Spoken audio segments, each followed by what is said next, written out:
ఏపీలో మెడికల్ కాలేజీల ప్రైవేటీకరణను వ్యతిరేకిస్తూ వైసీపీ సేకరించిన కోటి సంతకాలను ఇవాళ గవర్నర్కు అందజేయనుంది. కోటి సంతకాలు సేకరించింది జిల్లాల నుంచి ఇప్పటికే తాడేపల్లిలోని వైసీపీ కార్యాలయానికి చేరుకున్న ఈ వాహనాలు ర్యాలీగా లోక్ భవన్కు తీసుకెళ్లనున్నారు. ఆ వాహనాన్ని వైసీపీ అధినేత జగన్తో పాటు పార్టీ ముఖ్య నేతలు లోక్ భవన్కు వెళ్లనున్నారు.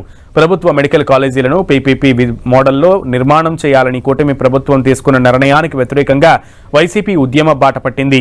గ్రామ స్థాయి నుంచి రాష్ట్ర స్థాయి వరకు అనేక రూపాలుగా నిరసన కార్యక్రమాలు చేపట్టి కోటికి పైగా సంతకాలను సేకరించింది. వీటిని గవర్నర్కి సమర్పించి ప్రైవేటీకరణ వద్దంటూ ఫిర్యాదు చేయబోతున్నారు. కోటి సంతకాల సేకరణ విజయవంతంగా పూర్తి చేసిన వైసీపీ ఆ సంతకాలతో కూడిన బాక్సులను జిల్లాల నుంచి వాహనాల్లో తాడేపల్లికి తెప్పించింది. కాసేపట్లో సంతకాల పత్రాలతో కూడిన వాహనాలను పార్టీ కేంద్ర కార్యాలయం వద్ద జెండా ఊపి లోక్ భవన్ కు పంపనున్నారు జగన్.